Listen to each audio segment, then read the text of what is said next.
friends and colleagues came from far.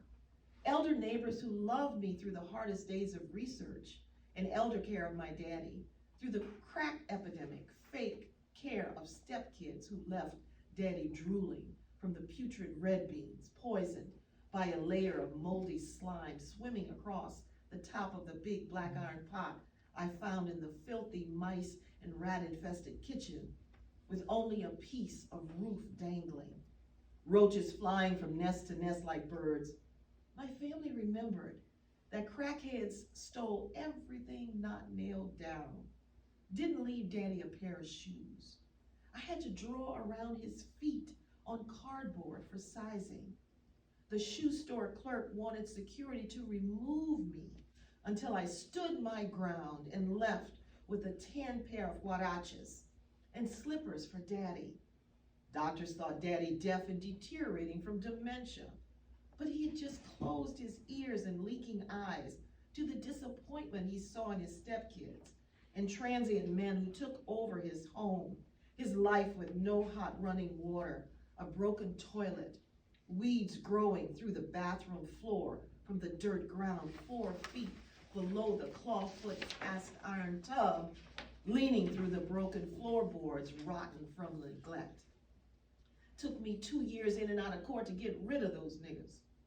It was the filth and poor nutrition on top of it that diminished this World War II Army sergeant, master carpenter, into a man who babbled, slobbered, who forgot who he knew, my daddy, who used to dance with my mother and shuck oysters at our backyard parties growing up, had no idea what I walked into, just rolled his 300-pound body in sheets to clean him and change bed linens until the shower was installed. His first shower since his Army days, he sang. He was happy again and came back to himself fully for years, returning to stand guard on the front porch and greet family and neighbors, or what we call dope hopping, talk stuff about passersby. Even his doctors were shocked, but we all knew it was only God and a lot of prayers. My new college colleagues, friends, and professors now friends came and ate Buster's Clarines and Chef Drew's Bananas Foster bread pudding with us, and danced the second line with us on Dual Street and A.P. Tyrrell Avenue, laughing faces in tune to Levert's I'm a Joan Casanova. Me and Romeo ain't never been friends. Can't you see how much I really love you? Gonna say it to you time and time again. Oh, Casanova.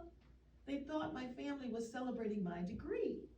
My cousin Larry said this backyard bash took him back to our old parties, that everybody came from me, not for a wedding or a funeral. Baby, nobody got married and nobody died, he shouted.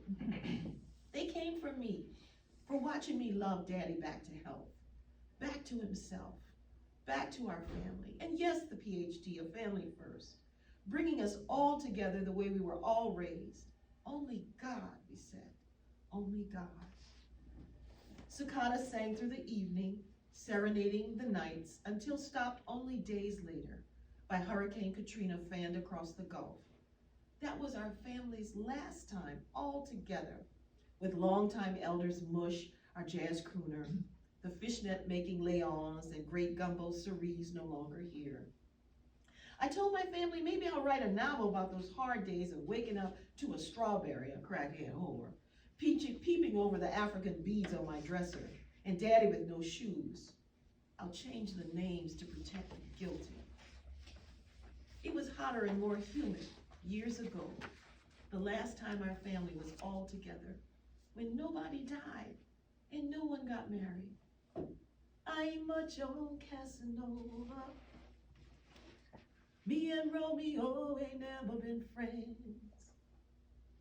Can't you see how much I really love you? Gonna say it to you time and time again. Oh, Casanova.